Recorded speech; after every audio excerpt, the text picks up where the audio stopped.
Welcome back to Beyond Four Walls, Conversations on Affordable Housing.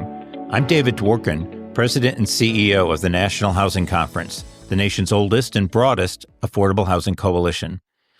I'm joined today by Renee Lewis Glover, founder and managing member of the Catalyst Group, a purpose-driven thought leader and accomplished business executive with deep expertise in housing affordability.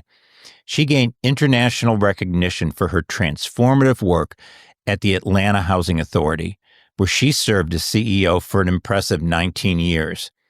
Under Renee's leadership, Atlanta Housing Authority went from being a struggling agency on the brink of receivership to a nationally celebrated model of innovation and impact. Working with private sector real estate development firms, she transformed the public housing model into a master-planned, mixed-use, mixed-income community model. Her work in collaboration with private sector partners resulted in roughly $3 billion in economic impact and improved the lives of more than 50,000 Atlanta residents. Today, she continues to influence both policy and practice through her service on several public, private, and nonprofit boards. I'm also pleased to announce she will receive NHC's Housing Visionary Award at our annual gala on June 11th. Welcome, Renee. I'm so excited to talk to you today.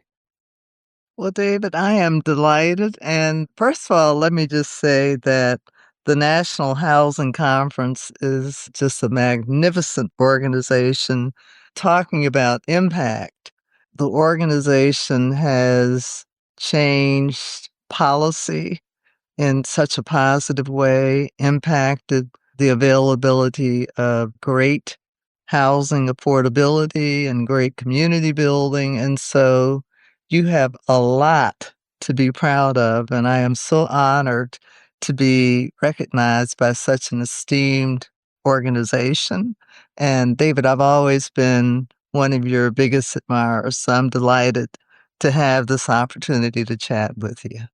Thank you so much. That's very kind of you. And it's a rare opportunity to be in a position where you get to scan the horizon of your industry and pick people who have done really amazing work and recognize and honor them. It is the best part of my job. It really is. And it's particularly important for you and your work and your history in Atlanta because NHC invented public housing. We literally got the very first federal funding for housing built in America in our history. And 1933, our founder is a woman named Mary Kingsbury Simkovich, and she was close friends with Eleanor Roosevelt. And they had worked together in New York when Franklin was governor. And in 1933, they went to see the president and said, you can't just focus on home ownership. People are suffering in rental housing all over the country and substandard housing. And we need to build some public housing. And so people can live in dignity. And they got the first public housing development in the 1933 National Industrial Recovery Act. And then in the 37 Act, they built the public housing system that was expanded in 1949. But we have this amazing letter from FDR after he came back from the Casablanca conference, unsolicited, writing to Mary Simkovich, reminiscing about the event they did to open the Pittsburgh public housing. And I couldn't understand why. And then I found out that his staff used to use personal correspondence to manage his pressure. And so he was under so much stress and pressure. And they said, hey, why don't we write to Mary Simkovich and talk about how we're going to win the peace, not just the war. So this is so in our blood. And public housing in Atlanta is so important. And the history of public housing, how it started, and then what happened, and then how innovative leaders have brought it back in some communities and really struggled in others, is itself an amazing story. And so you came into the Atlantic Public Housing Authority. It was an extreme crisis and managed this amazing turnaround. So I'm so respectful of that, but I'm dying to learn how you did it. How'd you do that? Well, let me just say this. It wasn't easy, but I would say that it aligned so well with who I am as a human being. And my North Star is all people are children of God with unlimited human potential. And so it's just natural that I would want God's children to be surrounded by beauty and all the things that make life wonderful. And if you think about it, housing is at the center of anything that you want to do in life. Developing and growing families, education, healthcare, competitiveness, building a strong country. And so there is nothing more important than getting the environment right. So when I had this opportunity, even though I wasn't 100% convinced that I should do it, as I studied it more carefully and I met the families and I visited the communities, I said, this is indeed in line with what I think will be my life's purpose. And so I took on the charge, and it's probably the best thing that I've done in my life. That's awesome. And I can't think of a better North Star. If you're going to live a purpose driven life, you should have a real purpose. So, in terms of getting started, as I visited all the communities and spoke with the residents who were living there was a constant thread and theme of I'm afraid. That's what you heard from the residents. The visuals were squalor, a broken system, terrible living conditions. The predators of life had set up shop. And sadly, Atlanta had more public housing per capita than any other city in America. Really, I did not realize that. And what is interesting, David, which is why I guess you always have to have a future looking view, as Atlanta grew and developed, it grew and developed around the public housing because a lot of it was done away from the core city. But Hmm. as it turned out, the future of the public housing had such a enormous impact on what Atlanta could develop and become. And so this opportunity really was about rebuilding Atlanta, rebuilding the city, rebuilding the citizens. And so it's interesting how things line up, but it was almost something that you could not walk away from because it had to be dealt with and in a thoughtful, engaging, strategic way.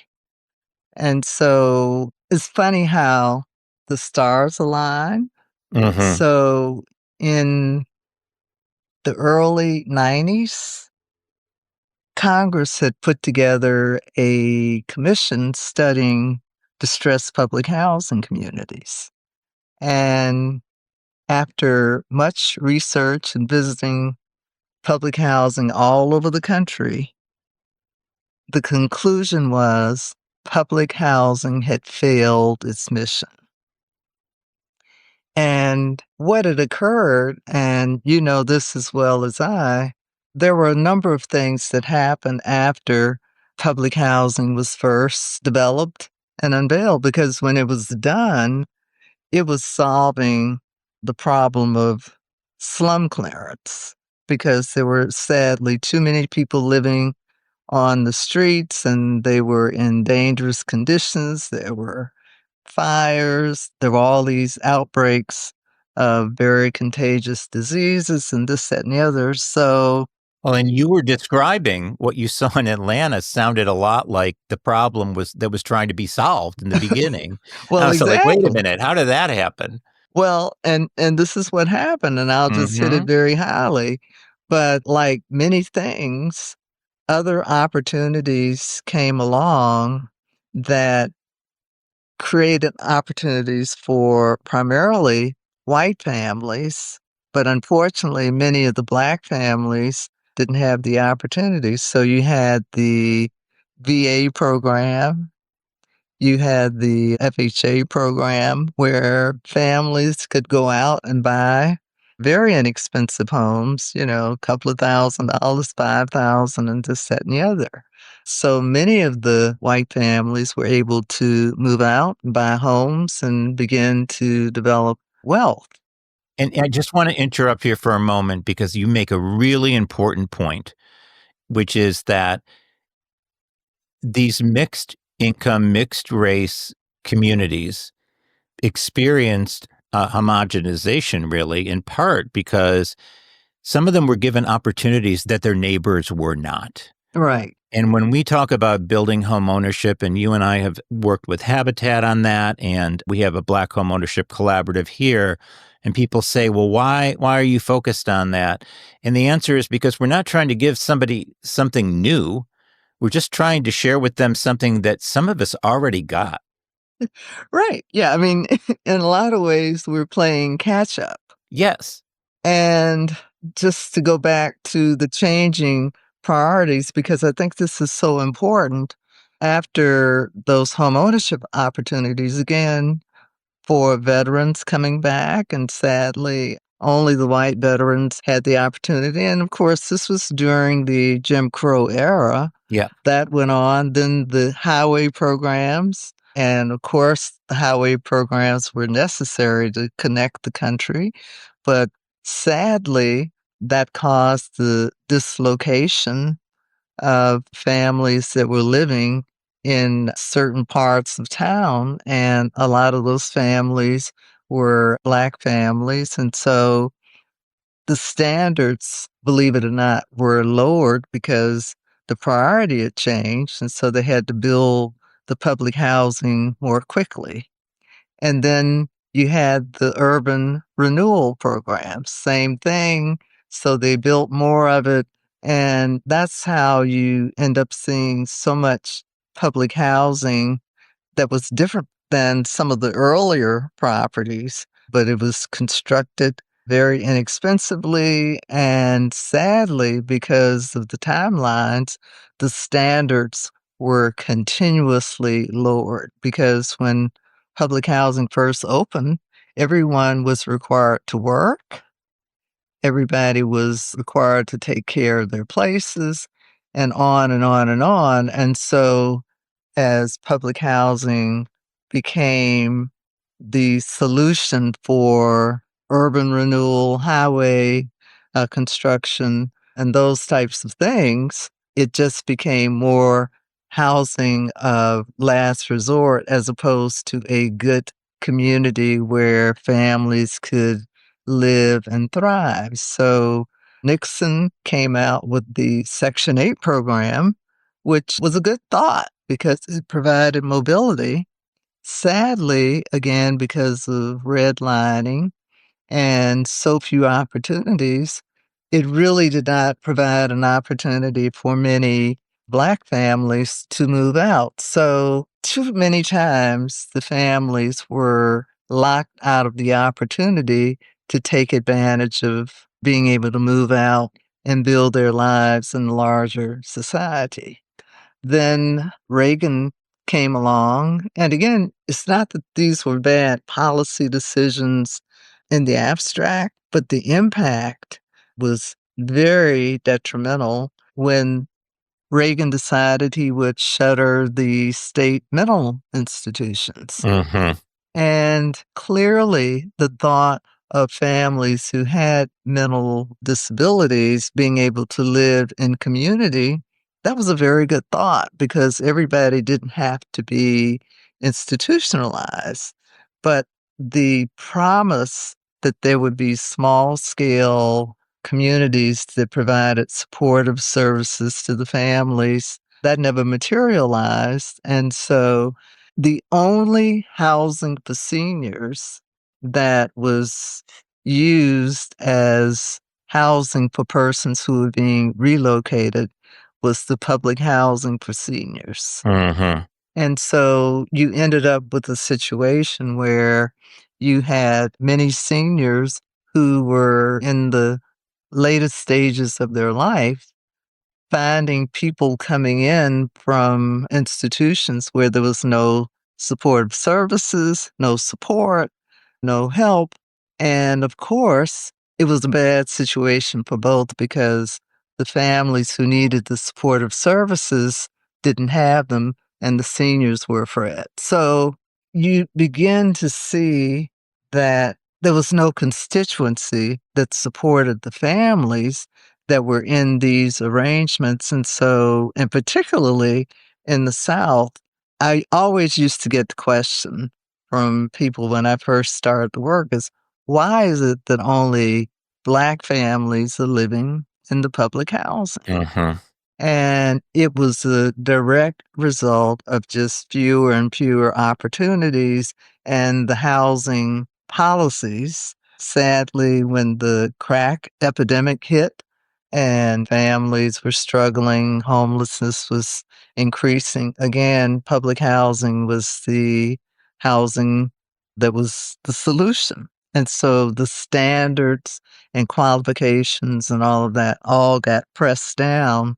So when you think about why there was so much distress all over the country in terms of public housing by the late 80s, early 90s, it was the result of all the policy changes that supported very different federal policies, but the impact was just devastating. And so when I entered the conversation in 1994, that was what we found. And every single community, David, without exaggeration, was in complete distress. The families felt that they had been dealt a bad hand, but the families were holding on because they said the reality is that we really have nowhere else to go. And so when this Commission on Distressed Public Housing came out with the finding that public housing had failed its mission, that was a very liberating day because coming out of that was the birth of the Hope 6 program. Yeah. And the fascinating thing, David, about the Hope 6 program is that it had three major policy components that were just Mhm. magnificent. And this One, was during the first Bush administration, right? yes, it was Right. during the first With Bush. Jack Kemp. Right, exactly. In fact, the way it got named Hope 6 is that they were using the brand of hope because I think at that point, Jack Kemp was looking at the possibility of even selling some of the property to the residents in terms of, Right. He maybe was. some condo conversions or this and that. Yeah. I worked with him on the Hill, and then I was serving in the Bush administration when he was Secretary of HUD. And he was an amazing, inspirational figure in housing. Oh, absolutely, absolutely, and he was very focused on how we can empower the residents because I think everyone knew that this thing had gone badly. Yeah. So the three magnificent things that came out in the Hope 6 legislation, there was seed money, and that was so important because to solve a big problem, you need some money to address it. Barbara Mikulski insisted that there be human transformation. And what she meant by that is that the families were living in such trauma that investment had to be made in restoring the family's resilience and ability to matriculate in hopefully the new communities that would be developed. So that was major. And then I never forget, I heard Barbara Mikulski, Mm-hmm. and at the time, newly minted Henry Cisneros. Mm-hmm. And Secretary Cisneros said, I'm going to toss the rules. And I thought about that because when you think about the regulatory scheme for housing at that point, I can't even imagine that had the rules not been tossed, that anything would have gotten done. But basically, inside of the Hope 6 revitalization agreement, there were only 4 or 5 things that had to be honored. So, demo dispo, fair housing, one-for-one replacement, relocation of the residents, Davis-Bacon wages, but that was it. But inside of that agreement, we had seed money to reimagine the entire public housing program. I mean, it was spectacular, and it was the first step into deregulation. Well, So in setting aside Davis Bacon, what you've just listed are all the things that led to the riots from 65 to 68. I mean, all the things that came out in the Kerner Commission report looked at those kind of issues. And was she a congressman at the time or a senator? I think senator. she was a senator Yeah, then. Barbara And Mikulski was a senator, yeah, right. she knew that. And she was really had an opportunity to address those root causes and make sure we didn't make the same set of mistakes again. And the thing I love about this is that, which is so foreign to how we think about politics today, you're talking about one of the most conservative members of the House, because Jack Kemp liked to call himself a bleeding heart conservative, but outside of housing, he was pretty conservative. And Barbara Mikulski, who was one of the most liberal. And then you have this transition from the Bush administration to the Clinton administration with Henry Cisneros. And it's really like, to keep with the football analogy, handing off the ball because they were all playing on the same team. Absolutely, absolutely, and by the way, Kit Bond and Senator Mikulski, I will tell you, And I was you're talking about just Kit Bond, who was the senator from Missouri, a that's Republican absolutely senator. right, Yes. absolutely, and Barbara Mikulski, who was known as one of the deans of the Senate, and she was a power player. Oh, yeah. She understood how important it was that everything be done in a bipartisan manner. So she had both Democrats and Republicans on the bill that got appropriated because she knew in her gut that this was going to be big. Mm. So here was the magnificent thing about it, David. The only thing that was holding back creating communities was the imagination of the people that were using the tool. And so, fortunately, when I came Wait, on, I want to just repeat that because I love that. The shortcoming was the inability of the people using the tool to have the imagination. Help me with that again.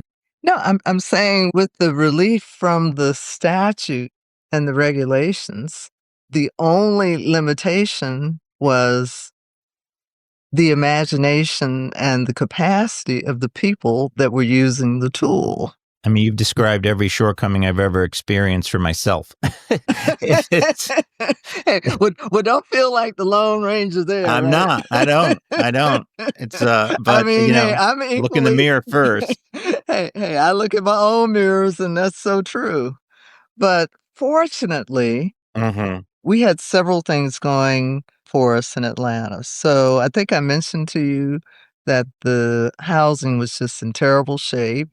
The housing authority was on the housing trouble list, and it had been so for a while. We had more public housing per capita than any other city. We were the most violent city in America. Now just think about that. The most violent. We were the second poorest city in America, and much of it could be tied back to the concentrations of poverty in each one of these public housing communities. So there was this sense of something new had to be done, and it had to be done quickly. And we were blessed that Atlanta had been named the host of the Centennial Olympic Games. Right. That's right. I remember And that. so the Olympics were coming. There was a hard date. I think it was July 19th, Hmm. 1996. And so we had a hard deadline. And it's funny, nothing happens by mistake.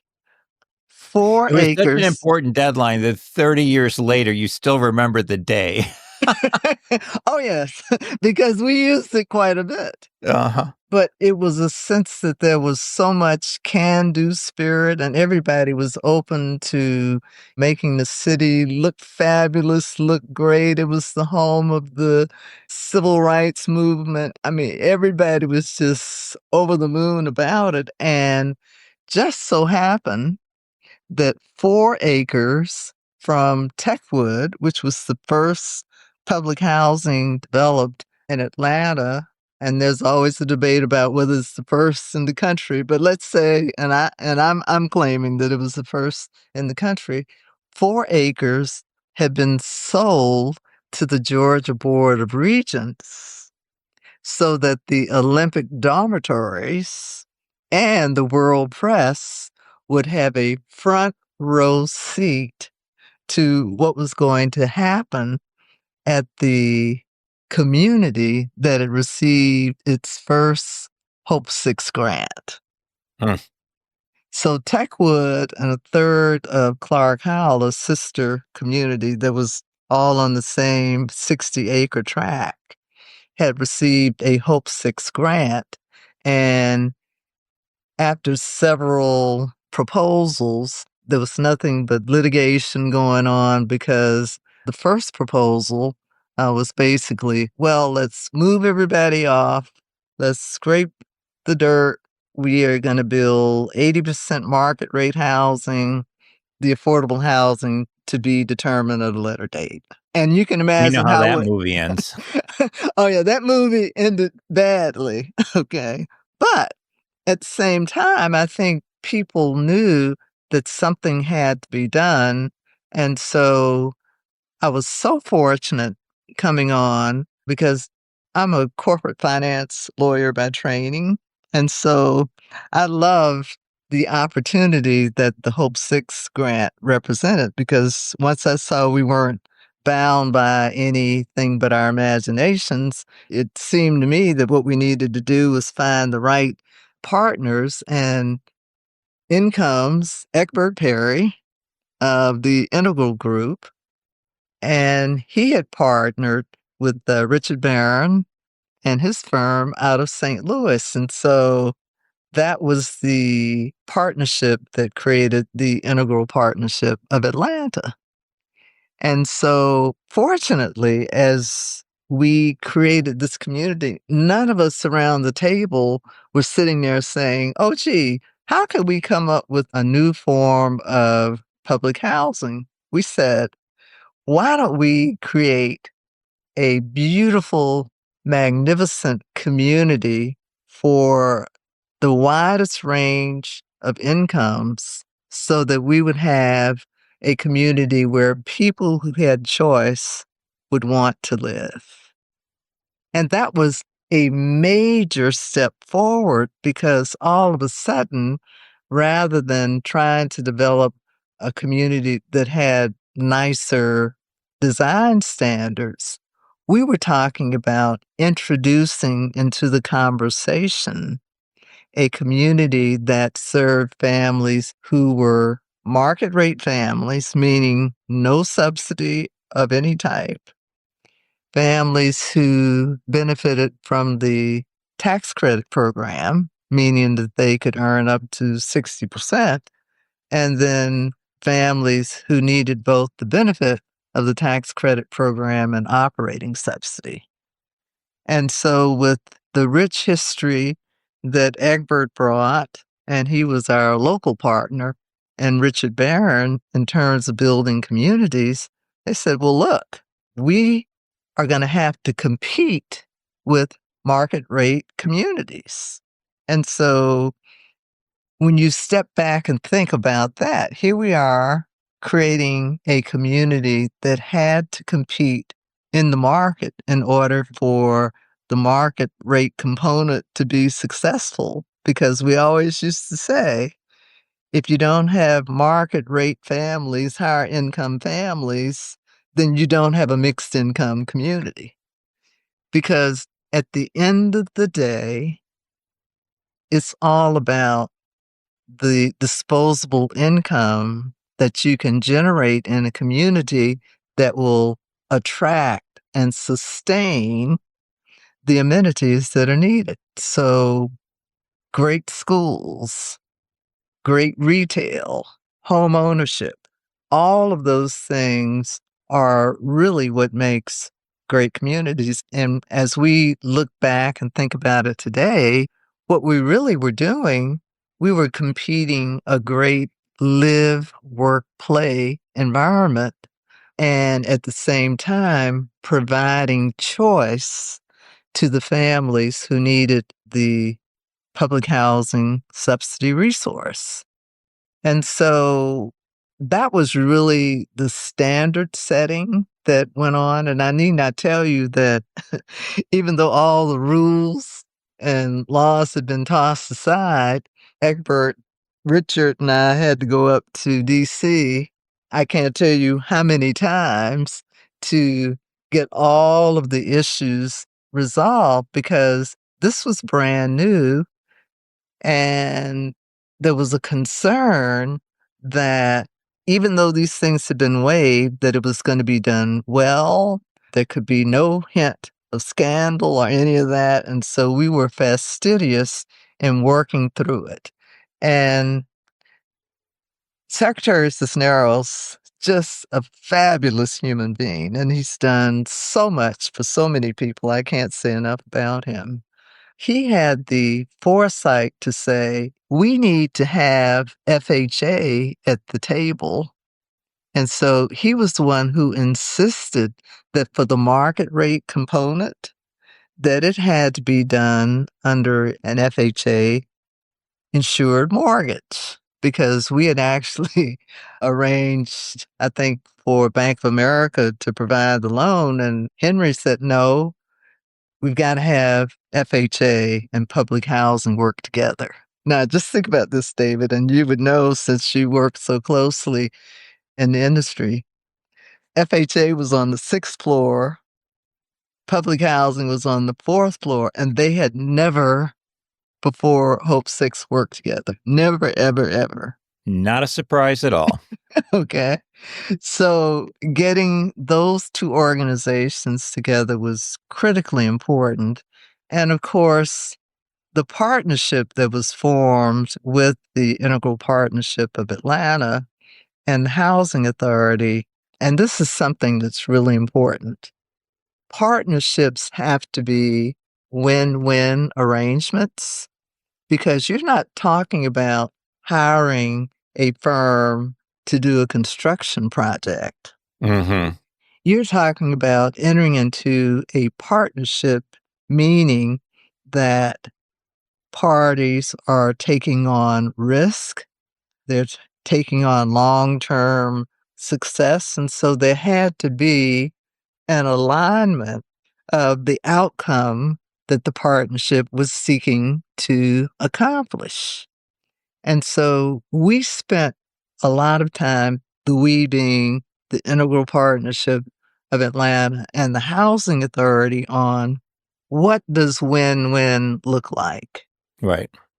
And so win-win looked like that there would be wins for both sides.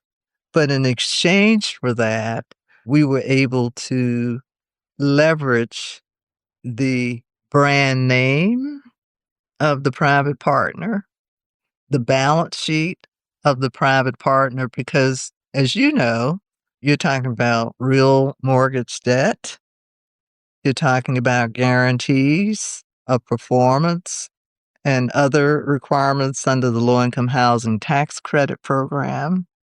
And in effect, you're looking at least a 30-year partnership where you're gonna have to live through the economic cycles. And so if both parties are not motivated to see the issues in the same way, the partnership will fail. And so some folks would criticize, well, gee, why are the partners working so closely together?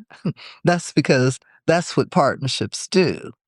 And so as we hit different problems that came up, both the housing authority and our development partner were motivated to solve the problem. So I think when you think about lessons learned, that's so important because I think too often people confuse a public private partnership with a contractor contractee relationship, and that is not what it is. It is a partnership seeking to achieve and support the desired outcome.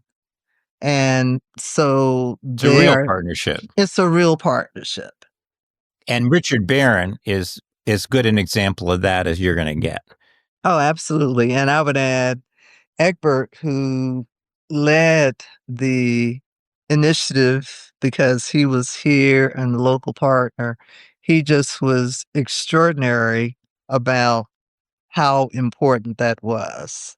And so as we were building out the phases, and again, these things take many years because one, you were talking about something new, but two, you don't want to bring something online if the conditions aren't the right conditions. So it really takes alignment. You also have to be aligned with the city because, as you might imagine, something that was built 60 years ago, you can imagine the condition of the infrastructure, the water sewer system, environmental issues, and this, that, and the other.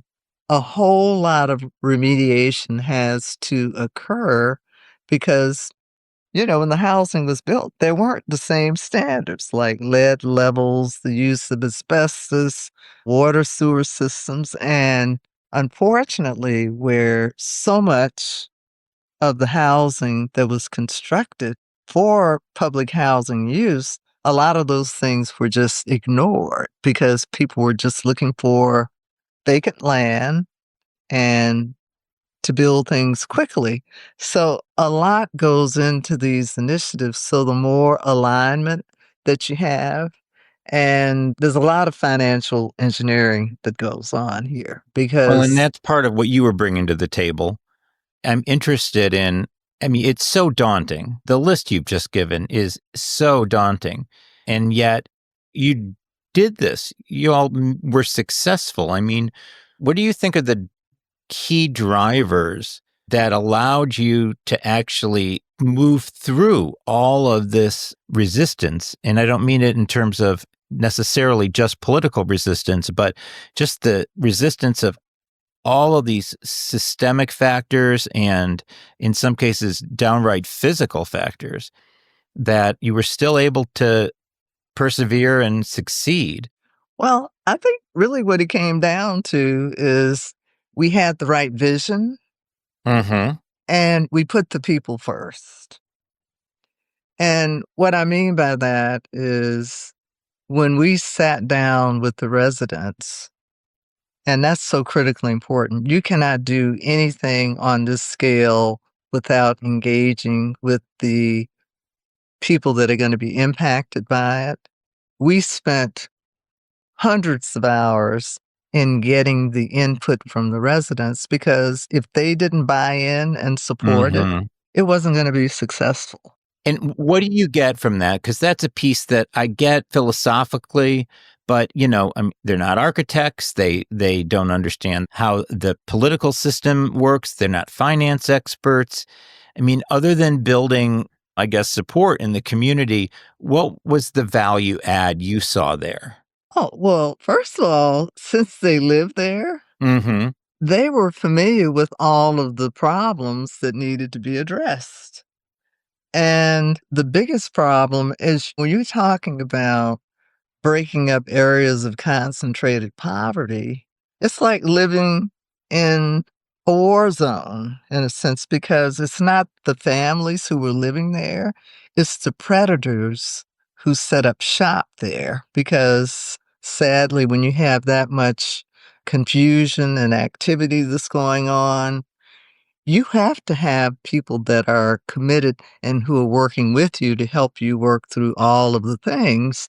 And I will say this, if the constituents, the people that are impacted by it are not on your side, you will not be able to overcome the political resistance that will come. So, you know, we worked hand in glove to convincing HUD officials about certain issues, the city officials, the city council, the county, the state, because we had to change policy along with the change in the federal policy. We also had to get statutes passed at the state level so that we could do this new model. We also had to have appropriations of money to do the infrastructure. That required support from the residents who lived in the community, basically saying, I want this to happen, and to convince their neighbors. Because at the end of the day, when it came down to voting whether or not they would support the effort, they had to say, yes, I'm willing to work. Because when you're moving that many people, Mm-hmm. you've got to have the support. And so they And they're actually, invested. They become invested in everyone's exactly, success. And I exactly. also would say that my experience working with folks in the neighborhood is they teach me things I didn't know I didn't know. I promise you. I promise you. And in fact, several of the members in the community wanted to have a great school. And this is such a important piece of history that I think is critical. During the entire 60 years that Techwood Homes was up and running, no one, black or white, ever crossed the street to go to Georgia Tech. And so one of our goals, and this was done in partnership with the residents, is that we wanted to develop a great school so that if a child so desired and they did the work and they studied hard and did it well in school, they would be able to cross the street. And the person who was the strongest advocate for us was Dr. Norman Johnson, who was serving on the school board. And he also was a special assistant to the president of Georgia Tech. And so that was one of the wins that we establish as what does win-win look like? And so the families wanted a great educational opportunity for the students, and that was the birth of Centennial Place Academy. Now we serve elementary and middle school students, and we have had a number of students make that walk across the street to Georgia Tech and to Harvard and to Georgia State and to Spelman and Morehouse. I remember Barbara Mikulski came down to visit, and she loved to engage with students because she used to say, and I thought this was so powerful. She said, a politician is a social worker with power. And so she came and engaged with the the students, and she was just knocked out. She said, "Oh, this is so important, so incredible."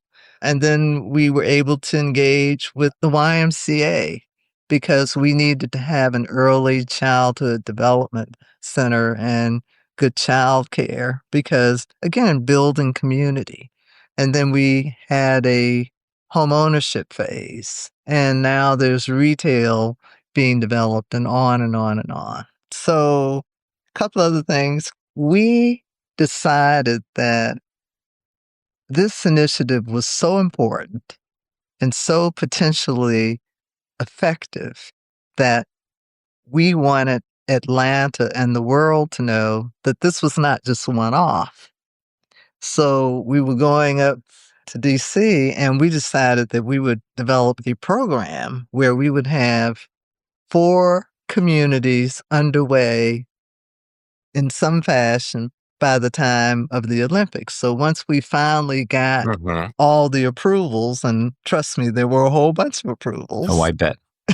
and I think we had spent probably about $1 million in consultation and legal fees, and the Techwood was on the historic register, so we had to do all of that negotiation with the National Advisory Council and on and on and on. We said, well, what we want to do is use the model that created this wonderful revolution to redevelop other communities. So, a couple of things happened. Secretary Cisneros was so impressed with all the work, and he was so instrumental in it happening that he said, I'm going to actually designate the Atlanta model that grew out of the work we had done to create Centennial Place to be the national blueprint for community development, holistic community development of mixed use, mixed income communities. I mean, that was powerful because, Yeah. quite frankly, David, it would not have made sense every time we wanted to undertake a new initiative in Atlanta that we'd start over from scratch. So we looked across our portfolio, and lo and behold, we had East Lake Meadows, which in and of itself was notorious. It had received a $33.5 million redevelopment grant called MROP, Major Reconstruction of Obsolete Projects. And then John Hope Homes, which is over in the Castleberry Hills community, where Herman Russell was a major force there. And then John Egan Homes, which was in sort of the middle of the West Side area. And so we packaged that group of 4 or 5 because Clark Howell was in that as well, and we dubbed it the Olympic Legacy Program. And you might say, "Well, why did you use Olympic Legacy Program?" Well, we used that because, 1, the Olympics were coming, and we wanted to leverage the fact that the Olympics were coming to stake out the point that we were not going backwards and that we intended to revitalize the entire portfolio using this new model because guess what? If concentrated poverty doesn't work in one area, it doesn't work in any area. And so we were fortunate that Secretary Cisneros bought into the vision. So by the time the Olympics came, we actually had things going at East Lake, at now the villages at Casper Hills, and at Magnolia Park, all in various stages, so that when folks came to Atlanta, they knew we were on a new trajectory. Last piece of that Mhm. is that, This is like a master class for me, so I really appreciate this. This is amazing. Go ahead, the last piece. yeah, the last piece is you might say, well, what in the world was happening at the Housing Authority? Mhm. Well, we were on the troubled list. And so we said, look, if this is our new future, we are going to build the organization that supports this new beginning for housing. And so the vision was to create a diversified real estate company with a public mission and purpose so that we actually had the core competency to support this level of change. And fortunately, we were able to use that vision to get one of the very important deregulation agreements called Hmm. Moving to Work. And moving to work, I will hold up to being the most brilliant deregulation platform that I've come across. And it was a simple Tell me more thing. about that, because this is something that I know that Secretary Scott Turner is very interested in, and it scares the heck out of a lot of folks who are involved in housing, and yet I think it's so important if it's done right. Oh yeah. So here's the thing that's really cool about it. I think you and I agree that real estate is the most regulated business, primarily at state and local level, than any other industry. Pretty So, much. okay. And this was done again by a bipartisan group at Congress that authorized Secretary Cisneros to negotiate, or any secretary. It started with him, and we actually got it done with Secretary Cuomo, that they tossed out all of the laws and the rules except those holy grail issues that we talked about earlier. So Davis Bacon, demo dispo, fair housing, relocation, those types of things that really were important, and there had to be federal Right. standards. And one out, one in. Right. And so all you had to do was agree on a set of outcomes that you wanted to accomplish and deliver on. And so when I went up to meet with Secretary Cuomo and then negotiated with his team, they said, "Well, what is it that you want to do, Renee?" I said, "I want to do more of what we've done with the Olympic Legacy Program, and I want to be able to positively impact the entire portfolio. And I want to be relieved from all of the regulatory requirements because we won't be able to do that if we have to do them as one offs." So then they came back, and this was during the negotiation. So they said, "Well, we have this Moving to Work program, and we've got maybe about 30 people in the club. But what has been done to date is that people wanted to look at rent initiatives and that type of thing. So all they did was they entered into a Moving to Work agreement that relieved the provisions under the law dealing with rent." And I said, "Well," and this is my legal training, I said, "Why in the world do we wanna set ourselves up for potential problems?" I said, "If the secretary can eliminate all those things, we are, as an agency, are prepared to live up to the outcomes that we say we're gonna deliver, and we will meet the performance standards. So I want all of it waived except the holy grail issues." And so they came back at me and said, "Well, why don't you tell me what regulations and what laws and this, that, and the other you need to have in place in order to carry on the revitalization of your whole stock?" I said, "Well, I don't know what the regulations are." I said, "And I'll be honest with you." I said, "And what I'd be deathly afraid of is that I overlook something and you come back at me and say, 'Well, you can't do this.'" I said, "So if he can waive them, I'm prepared to live up to the outcomes and the commitments." Yeah. And and then they said, "Well, no, you need to go back and tell me what you need to have waived. I said, "Well, I tell you what, if you can tell me what's on the books and you give me a list, then I will have my team and we'll work through it." And We'll they cross said, them out. We'll cross them out for you. "Right, okay."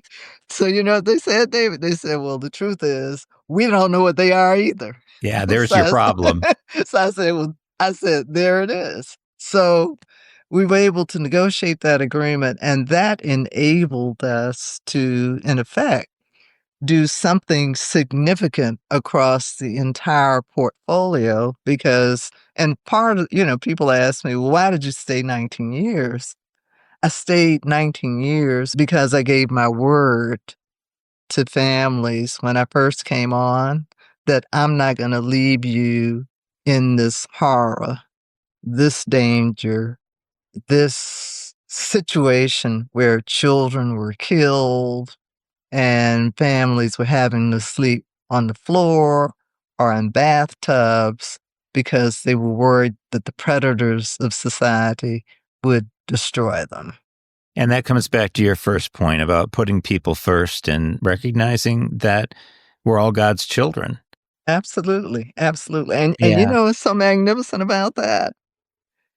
The successes that we have seen from the families who've gotten out of all of that horror, it would just simply blow your mind because God doesn't make any mistakes in terms of the gifts that He's given each of us, and so what I would suggest is if we have the opportunity to create anything that is going to allow someone to thrive and prosper and be their best selves, then we should do it. Hmm. Yes, absolutely. And the value of that for the person making that commitment, it shows in your face, the joy that comes with that. Oh, We wear absolutely. that. I want to ask you a question I usually ask in the beginning, but I think it's even more important now because this really has been a masterclass for me in some of the most important issues in housing and really raises questions and provides some answers on many of the most difficult things we're working on right now. But tell me the most interesting thing about you that has nothing to do with your work. I think about that often. So I am one of the great grandchildren Mhm. of Abraham Lincoln Lewis, my great great grandfather, who in 1901 was one of the founders of the first life insurance companies in the state of Florida. Wow. And, that was 1901. Hmm. And I can only imagine what that looked like. Yeah. And he also became one of the first Black millionaires in the country. The company had a 100-year run and it served a lot of families and there were a whole lot of things. But I didn't inherit a lot of wealth, sadly, but I think I actually inherited something more important Yeah. than wealth, and that was the understanding that with a good idea and hard work and persistence, that you can do anything that you set out to do. And that was, to me, the great legacy because even though, I've faced a lot of difficulties and challenges, we all do if we're human beings, it has never occurred to me in any situation that with hard work, the right vision, high levels of integrity, that it can't be done. And that's how I approach everything that I do. And my faith has deepened so much because I realize that you have to live a purpose driven life. And that's what we used to call them AL. That's what Hmm. AL, represented and instilled in us in such a deep way. So that's really, in essence, who I am as a human being. I love people. I just do. I mean, I've never met any person anywhere in the world that I just didn't feel a connection with. Hmm. And I just think that at the end of the day, that's why we're here. We're really here to do things that make life better, make opportunity possible. And we have to stand in the breach with the gifts that God has given us. And that, in essence, is really who I am. And that's what makes my heart sing. Well, that is your legacy and our lesson. Thank you so much. I really appreciate it, and I appreciate you more than I can say. Oh, thank you so much, David. And coming from you, that is high praise indeed. And looking forward to seeing you real soon. Me too. Thank you again. Thank you. Thank you for listening to this edition of Beyond Four Walls. You can visit the National Housing Conference at nhc.org. There you can learn more about affordable housing policies, affordability challenges throughout the nation on our Paycheck to Paycheck database, and explore membership in NHC for you or your organization. We appreciate your interest and look forward to working with you in the future. Until next time, I'm David Dworkin, NHC's President and CEO, wishing you a great day.